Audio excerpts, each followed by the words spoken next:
Satu lagi berita yang saya nak umumkan, saya percaya dinanti-nantikan selama ini, iaitu kerajaan memutuskan supaya sempadan negara dibuka pada 1 April 2022 ini.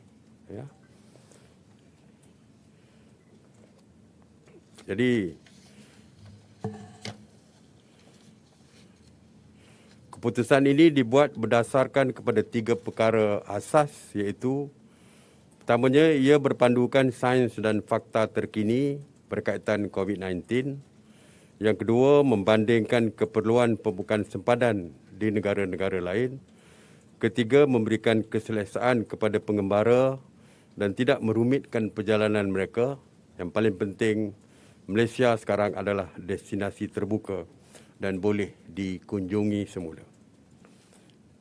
Dengan pembukaan semula sempadan negara ini, rakyat Malaysia yang mempunyai dokumen perjalanan yang sah kini boleh keluar masuk negara seperti biasa, serta dibenarkan untuk pergi ke mana-mana negara yang turut membuka pintu sempadannya kepada pengembara luar.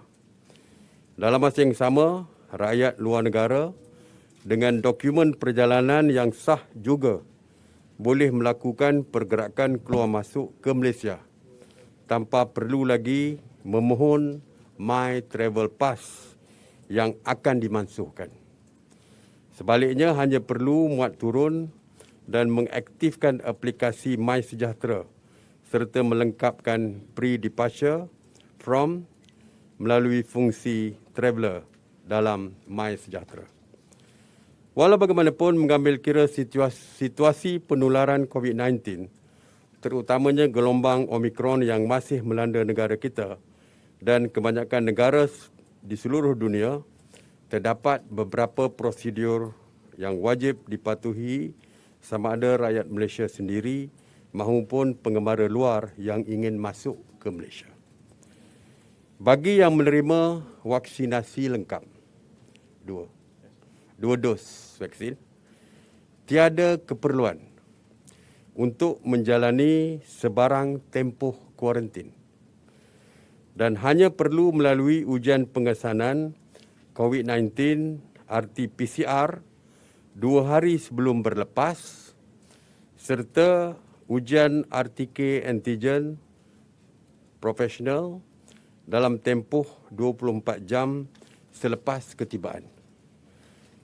Bermakna bila sampai ke KLIA di airport, mereka perlu membuat RTK antigen dalam masa 24 jam. Sama ada di airport ataupun di luar. Ya, di luar. Bukan mesti di airport. Ada pilihan. Tapi dalam masa 24 jam mesti ambil RTK antigen.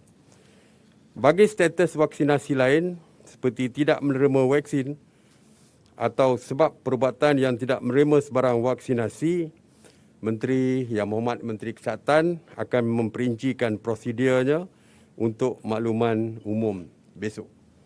Ya.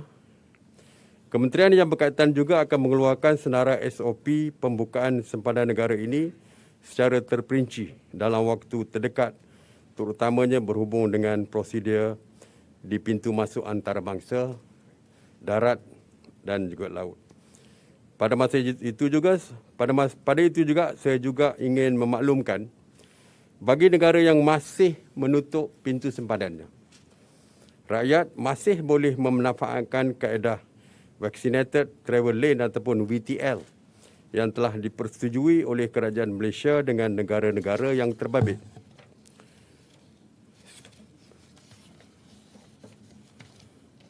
Seperti ramai yang sedia maklum, buat masa ini VTL telah dimanfaatkan dengan Singapura sejak tahun lalu dan dalam masa terdekat pula, seperti yang saya umumkan baru-baru ini, VTL turut dimanfaatkan untuk melaksanakan pergerakan keluar masuk antara Malaysia Thailand, Malaysia Brunei dan Malaysia Indonesia.